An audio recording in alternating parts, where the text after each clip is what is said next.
Good morning, beautiful people. How are you all today? I do hope you're well. Oh my goodness, can you see this? I don't think you can see. It's really chilly. It's suddenly, you know, the season has changed. It is about 5 degrees C. That's about 40 Fahrenheit. I'm contemplating putting my titfer on. Won't be too soon for titfer, but I wish I had gloves on. I do find, I don't have rhinos, anything like that, but I do find my extremities, my hands and feet get really chilly. Never mind. Okay, so here we are at the beginning of November, getting ready to do a tour of the garden. What I want you to do is cast your minds back just 4 weeks. If you can't remember, maybe turn this video off now. Please come back to it and watch the October tour.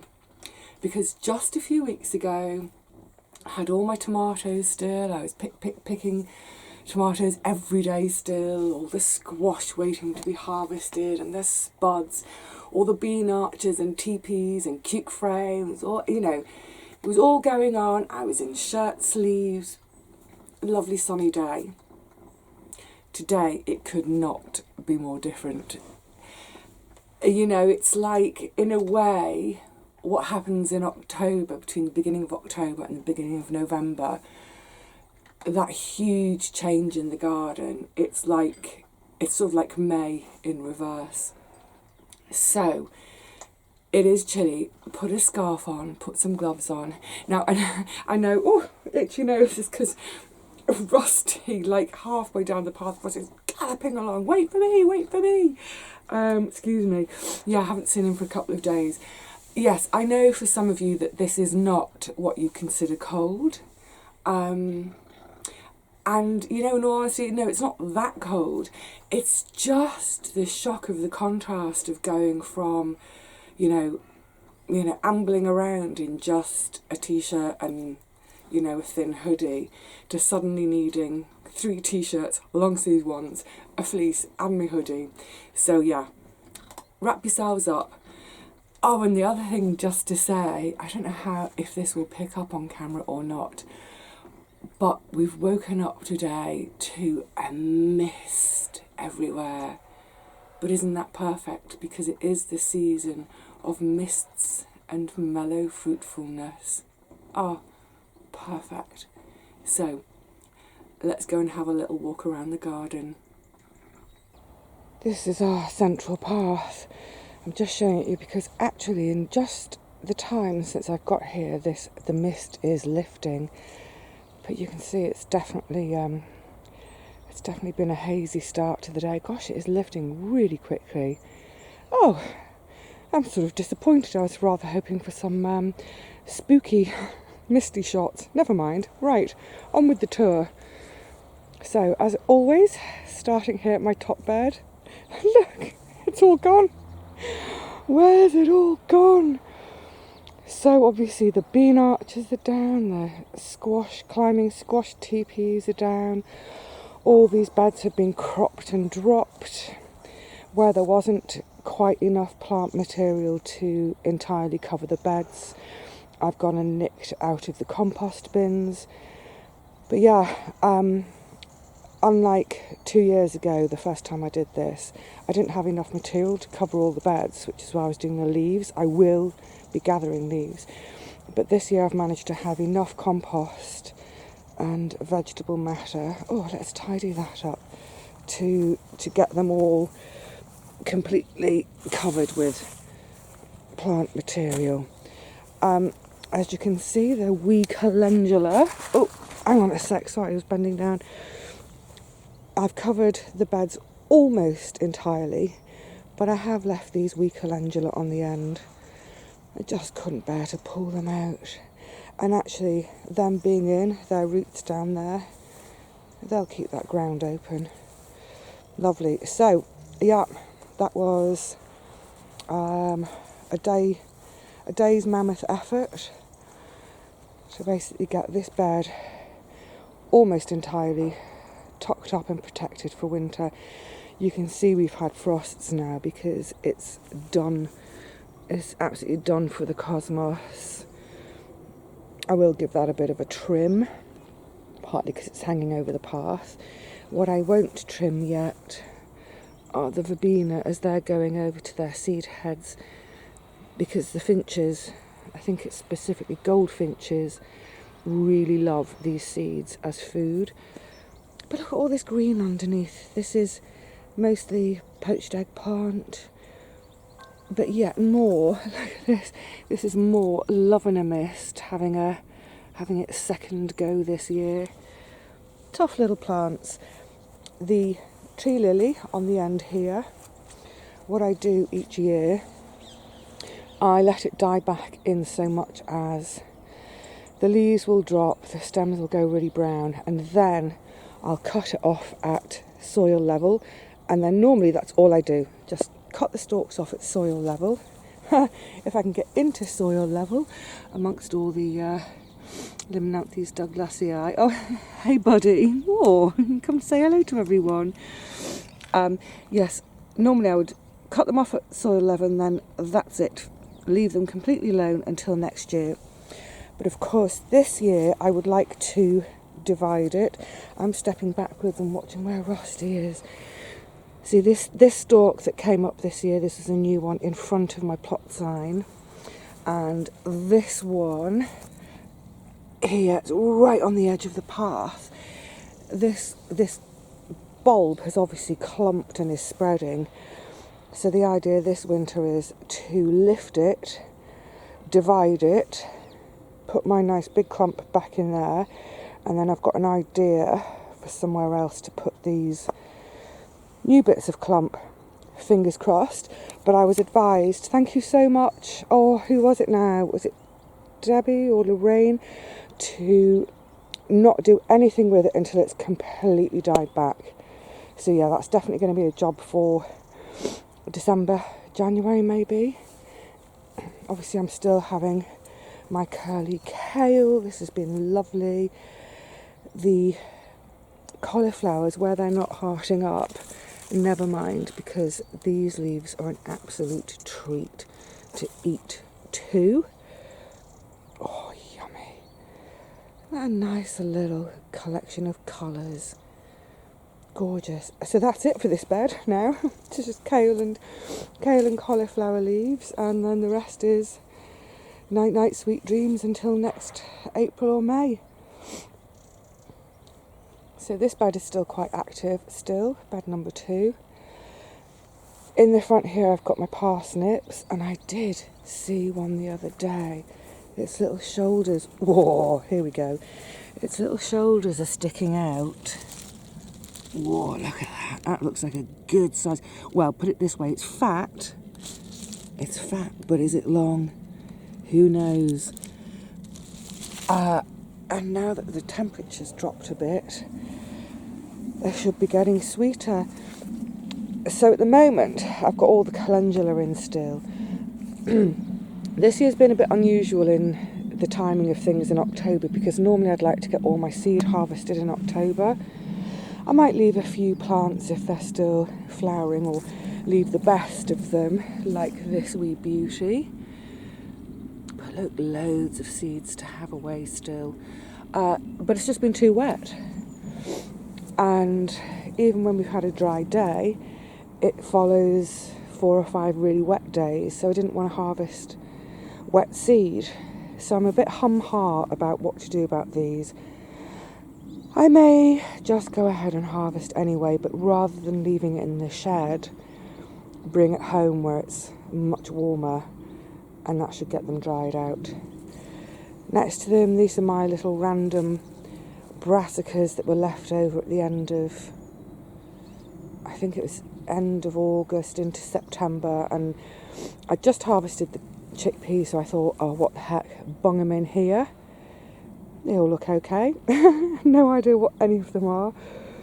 It was at that stage in the year where, it's just like chuck everything in. And as you can see, at the end of this bed, that's where the rocking core were.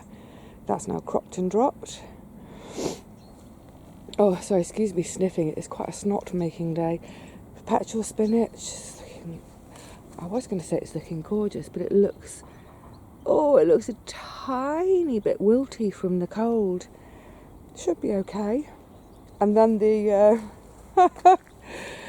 hope rather than expectation. Another sowing of carrots. I mean, how ridiculous. Never mind, you know, if you don't try things, you won't know. Last of the beetroots, and then, oh, this gorgeous chard. I mean, wouldn't you grow it just for this kind of colour in the garden at this time of year? And look at that yellow one. Oh, beautiful. I mean, obviously it's a gorgeous plant to eat. But if you're growing, for instance, for those of you who don't have a veggie garden, but maybe just have decorative flower borders, you could think about popping some chard in there, because honestly, these colours, they're outrageous. Look at this yellow. Oh, look. I mean, it's just, isn't that staggeringly gorgeous? Beautiful. But of course, it's nice to eat too. The purple sprouting broccoli here, they're all looking fine. You can see now they all have stakes. We have had some high winds, and these guys really hate being knocked around by the winds. But it also just means that they don't start to grow on a slant and grow on my path, slightly invading the path. Gosh, everything looks a little bit droopy from their cold night. They'll perk up. But isn't this lovely? Oh, I love that sight on them. This is why I like to get my nets off. I want to see my plants. I want to see this gorgeousness. I want to see this dew, like icing sugar that's been sprinkled, or diamonds that have been sprinkled. Oh, wonderful. And next door, the garlic starting to show. I'm going to do a closer look at the garlic in the next video. Coming around.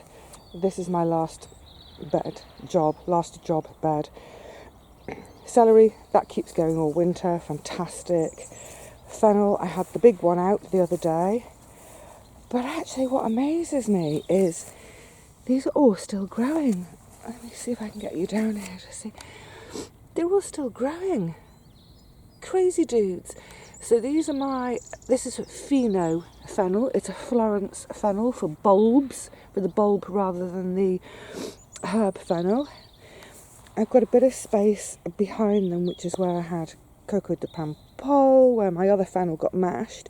And in here I'm going to put the seedlings that my neighbour Mark has got set aside for me. It's another kind of fennel called Mont Blanc, and it is supposed to be winter hardy. So we'll see. I don't need this bed for anything, so I'm going to leave it all exactly as it is and just see what happens. But you know, even these frondy bits are beautiful to eat in salads and such like, or chopped up on the top of your risotto, that sort of thing. Gorgeous, pretty wee things. Now this mess. This is the Flint Corn. Now, normally I would harvest around about now, sort of mid-October to sort of the beginning of November. I like to leave it to dry on the plant as long as possible, then harvest. However, I haven't harvested yet because we've had non-stop rain. I'm just looking at the cobs in here. They don't look smutty, they don't look like they're rotting, but every time we've had masses of rain, I've thought, right, I'll leave it, I'll give them a day to air out, to dry out, then harvest. And we just haven't had that kind of run of dry days. Oh, let me wriggle past it. So I think rather like the calendula, excuse me, I'm going to have this lot off in the next day or two. Oh, that's a lovely cob. Yeah, just get them off. See, some of them are still quite green. Crazy dudes. Yeah, get them off, and I think I'm actually going to take them home again rather than dry in the shed, because I think we're just a bit too chilly and damp. And when I've done that, I need to step back somewhere to show you. One of my jobs for the winter, the width of this bed has sprawled a bit, and then you look at the width of this bed. I want to increase this brassica bed by about 6 inches and move this path a little bit. It's sort of one of those jobs of, do I really need to do it? But actually, it bugged me last winter, didn't get around to doing it. It bugged me this summer. It just gives me a little bit more flexibility and a bit more planting options each year with this bed. So get the Flint Corn out, and I'll certainly start on this, sort of lay it out again, remeasure, and yeah, just move that path a bit. These are my little teeny tiny baby seedling cabbages. Some are faring better than others, but you know, they're all hanging in there. I ran out of mulch for them. When I say mulch, emptying the compost bin. So now whenever I trim the edges of my paths, I scoop up those trimmings and they go on, so you can see there and there. I've done the same. It all helps. That's the Cavallo Nero, looking absolutely fine. I thought I'd grab a carrot out the other day. Rusty. Yeah, I thought I'd grab a carrot out the other day to see how they're doing. Oh my goodness, they were little tiny, teeny tiny babies. You can see, oh, that one's trying to jump out. So, last week, for the first time in, oh gosh, I don't know, 8-10 years, I bought carrots from the shops. It felt so wrong. It felt so naughty. It felt so wasteful. But frankly, this was not my year for carrots. I've never had a carrot fail like it. Never mind. You know, it's not the end of the world, is it? Far, far from it. And look on the Cavallo again, this beautiful dew on them. I don't know if that will pick up. I mean, they're such a beautiful texture anyway. But then when they've got this heavy, heavy dew on them. You are a beauty, aren't you, Cavallo? Oh, yes. Looks rather exotic somehow, doesn't it? Gorgeous. Next bed over, this is the teeny tiny seedling Calibres that went in. So they only went in mid-September. They've only been in about 6 or so weeks. Again, you know, they're doing okay. They'll do. Amongst all the mulch, you can see where a nasturtium self-seeded. Look, it's a goner. The minute we have a frost, they're a goner. They can look so lively and happy, but then, bam, they're done for by a bit of frost. Oh, as you can see in the next bed. So that's my broad beans and the experiment. Impossible to see under the net. So if you remember, oh well, listen, I'm going to do a separate video because I need to take the nets off to show you all properly. So we'll come to that when we come to it. But yes, that's the broad beans. This is the last of the veggie beds. And you can see I've been cropping and dropping. This was tomatoes here.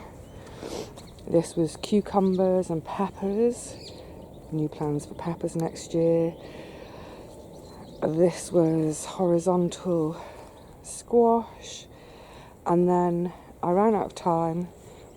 And then we got bad weather, so I've still got this one bed under the rose bush with still a few blooms on it.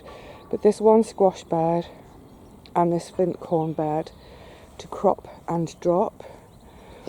I am now out of compost in the bins. I think there may be a couple, just the very last dregs.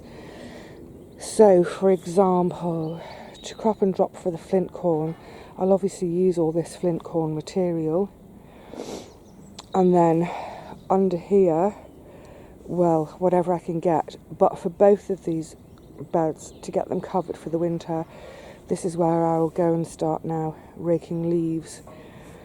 Trim the leaves up a bit, get them on the top, get it all covered. Yay! But yeah, this is what I was saying about the nasturtiums. Look, they were so perky the other day. They're like, no, that's it, we're done for. We've worked hard all summer, we need a rest. Poor little loves. Okay, coming around the back end of the cold frame, the Lord, the self-seeded love and a mist, that never knows when to stop, does it? This is where I'm going to pop a Taunton Dean, so I shall be tearing some of them out. The broad beans I started in cells in there, I'll talk about that in the next video. You can see the windows are all open, so they're not in there for any kind of warmth, purely as somewhere to put them whilst everywhere else is a mess. Talking of mess, so this little corner, I'm just leaving it to all die back naturally. The rhubarb, the grapevine, like I said, with all the verbena, just leave it to go to seed. Can you see in here though? You can hopefully you can make it out by the brighter green, like here. This is all new shoots. So they've obviously settled in really happily. These were little self-seeded scraps that were on Gary's plot that we hoiked out of his soil and I dumped in there, and they're obviously really happy. Oh, but then look at the colour, the blueberries. Now, isn't it, is there a picture that's more autumn than that? Beautiful, beautiful flaming blueberries. Flaming blueberries. Gorgeous. The whole deck needs a sort. I hoiked out the pelargoniums from there. These are the containers they normally sit in. With so much rain, they don't drain, so they just sat on the deck. These now all need to come inside the shed for a bit of protection over winter. They're pretty hardy little plants, but if we get some hard frosts, they'll be done for. So yeah, big clear up here. One of my insect hotels. This is one of the really popular ones. It fell off. It's the little hook thing. I didn't put it on, it came with it, but the little hook just disintegrated. It fell off, probably giving the inhabitants a bit of a headache bump. So yeah, that's a priority job because we've got to look after our little garden buddies, haven't we? Yep, more clear up. Oh dear. Remember I was saying I might try and protect the peppers over the winter and keep them going. Probably too late. Never mind, it was just an idea for an experiment, doesn't matter. The herb bed is obviously very much dying back and tatty. There's a little bit of tidying up to do, so where I've got the old cosmos, they can be cut back. This scabious, I can cut that back. The hyssop, I'll leave all winter again for the seed heads for the birds. I've also I pulled some bulbs out of the end of the cold frame that had done nothing at the far end, so I've got those to plant somewhere. I think it's the leucogium, but I've also got something else to plant in here which I'm excited about. I had a gift from Paul, so I'll have a little planting day in the next couple of weeks too. And of course this rhubarb, get this out and move it another day. So yeah, it's all, really, I'm going to come and give you a long shot now. You think how this shot looked just 4 weeks ago. Oh, you can see it's still a bit misty. But yeah, this shot 4 weeks ago, it still looked like summer. And then literally, almost overnight, not literally, it's taken a few days of work. But yeah, in the space of a few weeks, we've gone from the garden looking like, yep, still summer, to, oh, is it the middle of winter? It might as well be. What a shame about the building noise, never mind. Otherwise, it's a beautiful, peaceful morning. And I'm going to enjoy it. Actually, what I'm going to do is, I'm going to say cheerio to you all for now. And hope you can still keep getting out to your gardens for a bit of tinkering and a bit of harvesting, especially all of us in the UK and other places where we're locked down again. Yeah, just try and get out for an hour a day. Bit of fresh air, bit of daylight, bit of harvesting, bit of cat cuddling. So yes, I'm going to say cheerio now, but what I'm going to do, I'm going to straight away, whilst I'm here, I'm going to do a video of the broad beans and the garlic, and we can have a look to see how, the big broad bean experiment has gone. I haven't had a close look myself yet, so we shall find out together.